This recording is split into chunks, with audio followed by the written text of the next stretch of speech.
Kaur, Shri Prasanna Sugamiteji, Rangaji, and all the wonderful distinguished guests, ladies and gentlemen. Firstly, thank you for taking time to be here. The government of Karnataka truly appreciates your time and your presence right here. I think it speaks volumes about the way the government of Karnataka functions, and we're really grateful for your presence here today. So I'll not take too long. I'm just here to briefly say what our ecosystem stands for. You're aware of the Bangalore Technology Summit that is happening recently. While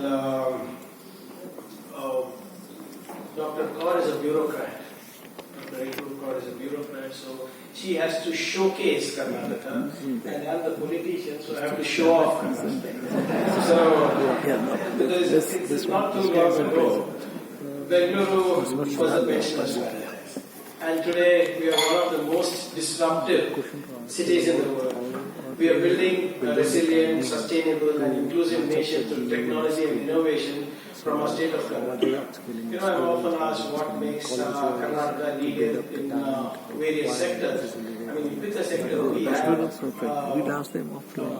piece of pie in that. We have a huge stake in that. And I think it's because we have always been breaking boundaries and we have been unbound in creating policies. We have been unbound in tapping talent, and we have been unbound in creating and nurturing an ecosystem that is quite enviable across the nation. I mean, we have built a strong ecosystem of foundation, of strong foundation of education, knowledge and skills that have led to incubation, research and innovation.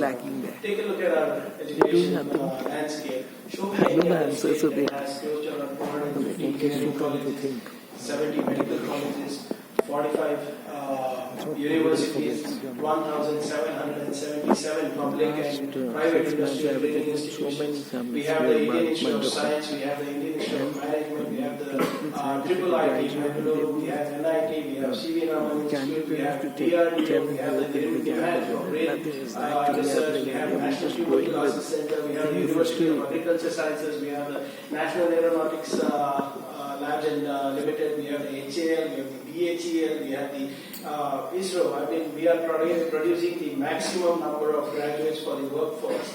This did not happen overnight. It has taken us a long time. Like I said, we have been breaking boundaries for a very long time now. And I think that is what has led us to being the world's fourth largest technology cluster.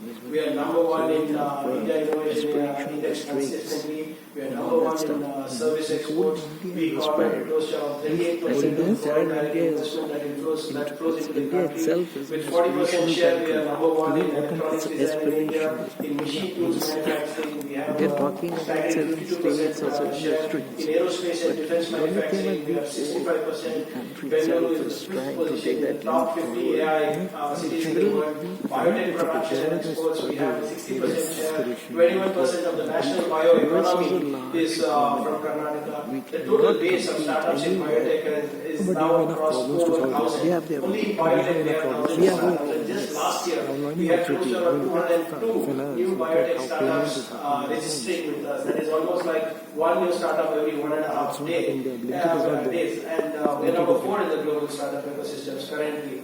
And Karnataka is the 5th largest unicorn hub in the world, only behind the Bay Area, New York, Beijing and London. 85% of funding of e-commerce marketplaces has happened in Karnataka. Just last year, we have raised close to around $15.1 billion this financial year. And we lead in funding in B2B and staggering close to around $40 billion. In B2C, we have close to around $5 billion. And our closest competitor, which a lot of people think is Telangana, no, our closest competitor is Delhi. And their B2B funding has been only $13.5 billion. I thought and then B2C is only $1.8 billion. But then down the line, we have 3,600 plus funded technology startups which is the the highest that is But I built last up year. a media And most interesting is 25% institution, of all the company, technology startups where I, that have are in people, Karnataka and in trainees, Bengaluru scientists, leverage people, deep tech. I journalists, think that is working where for me. is the most, Nobody that is a very interesting Nobody step, is step ready to because work. this is where They pure are only science ready is to do leading something to different. actually The people technology working in that big solves real channels, life problems. And have their like time you're in aware, social. Karnataka is the fifth largest So there are unicorn only hub, people on the and glamour and the India news has readers. close to around 112 unicorns, Tap a different which markets. are valued at close to around $320 billion. I thought Out of since which 2 years 45 that unicorns are should in I apply for a in startup? my state of Karnataka, my city of Means I Bengaluru, don't need valued fund, close but to around I would $161 qualify billion. as a startup for me. Then 38% of then 435 get funding. soon-to-be unicorns are from my Instead of state. being a We have a VC, great at one time I was an angel ecosystem investor. for investments in my state. We have 1,565 VC funds and corporate venture funds. We have 17,164 angel investors. We have the highest number of female employment talent in the nation. We have 1,100 active women-led startups that have been funded only in Bengaluru. And these startups have raised close to around $10 billion. And we are just not innovating in Bengaluru. Like earlier on, my colleagues did mention about how we have got this cluster-based approach throughout the state. So innovation is thriving beyond Bengaluru. The Mysore cluster has close to around 402 startups. The Mangaluru cluster has close to around 432 startups. And the Hooghly Dharwad Bengali cluster has close to around 463 startups. And we have a program called Elevate where we give close to around 50 lakhs as a grant to startups. The state government, show me any other state government in the country who has funded close to around 983 startups. And these startups, out of these startups, 32% of them are from Tier 1 and Tier 2 cities. And out of these 980 startups, 24% of the startups are women-led startups. So Karnataka is building a resilient, sustainable and inclusive state for the rest of the nation to follow. And we are strong in research and development. Most of my friends here did mention 400 plus R&D centers, 100 plus chip designing houses, 70% of national chip designers are in my state. We are also the skill capital for the nation. 1/3 of all tech talent of the nation available here. India's share in global engineering and R&D is set to grow from $44 billion to $170 billion, and 22% of entire global engineering research and development is going to happen from India, which Karnataka is going to take the lead from. And like I mentioned earlier, we are also the AI capital for the nation. We are the second largest AI talent hub, and now we are also positioning ourselves as global leaders in AI talent and AI innovation. And the Global Capability Center is the percentage of it is there. report that was launched by Not in our society, not in our we are the leaders with close to around 157 but it's GCCs there and across all around us. GCC units included. And the second closest again is Delhi with 370, Mumbai comes third with 300, Hyderabad comes close with 270, followed by Pune with 268 or 260, if I'm right. So the reason I'm saying all this is the ecosystem is there in Bangalore. The ecosystem is because of our education, it's there because of our knowledge capital, it's there because of our skill capital, and the government itself incubates a lot of centers of excellence. So if you saw Dr. Kaur's slide, which did not have the entire landscape, because of the paucity of time, if we sit and explain what are the entire landscape of the Karnataka innovation is going to take at least half a day. So we run centers of excellence in cybersecurity, agri-innovation, data science and AI, aerospace, biotechnology, semiconductor families, machine intelligence and robotics, animation and gaming. By the end of this financial year, we will be having centers of excellence in health science and medical devices. We will be having a COE for manufacturing. We will be having one in automobile tech, wireless and wireless products. We'll have a biotech accelerator, a fintech accelerator, a gaming accelerator, and also a center of excellence in water management. And all this are not something that, like I mentioned earlier, it's not something that we dream about. Since we interact with the industry so closely, we understand what is the way forward. So we'll also be having just not the Bengaluru Tech Summit, we also will be having the Social Innovation Summit, we'll be having the Global Solution Summit, the Water Summit and the Circular Economy Summit. where it will not just be an idea exchange, but there will be ideas coming in from the startups or from thought leaders. And if there is a service or product that we like, the government will immediately get into, not only fund it but also adopt it within the government. And of course, the Bangalore Tech Summit, which is the crown jewel, it's been going on for 27 years. What started as BangaloreIT.com has now, it used to just be between STPI and the government of Karnataka, where we showcase to other states how good the Karnataka ecosystem is, how good STPI is at helping us with IT-enabled services and IT services exports.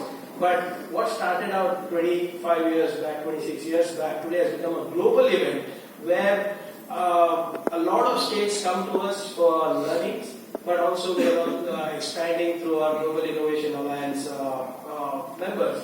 So this is probably how Arvindji mentioned. It is just not about a Bangalore ecosystem. It's just not about STPI partnering with the government of Karnataka. This is going to be a place where the future of the nation will be showcased. This is the place where there will be people from outside the country coming in for their businesses to figure out what next they could do in India. You will be quite surprised. In the last Bangalore Tech Summit, just a couple of days before the launch, I get a call from one of the Middle East countries, the GCC countries, and they say that one delegation is coming from my country and I would love to see the startups. I said, look, we are extremely busy with the Bangalore Technology Summit. I'm not sure if I'll be able to showcase all the startups that are registered in 48 hours. He said, no, you have to do something, you have to help us. We have even the minister himself coming. The idea was to see what schemes are there, what policies are there, and also to see how our startups are faring. So, we did something with my director IT, and we asked him to round up some usual suspects with deep tech interest. So we got in less than 48 hours or in less than 3 days, we were able to showcase to them close to around 50 to 60 startups. And you will not believe it, they were so surprised, taken aback by the kind of technology that was being built by these startups. They were ready, they funded close to around 12 or 14 of them with an average funding of $200,000. That's how that's how robust, agile our ecosystem is, and they have promised to come back to BTS this year for more shopping.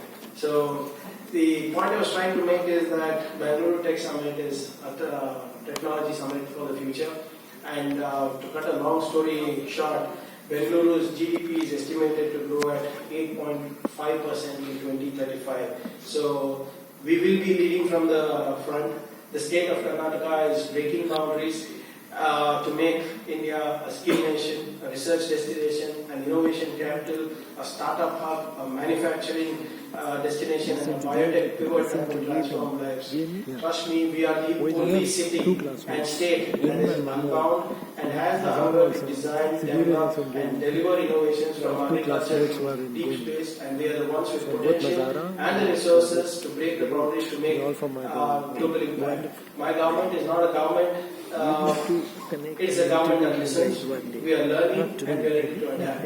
We are keen to be as agile as you are.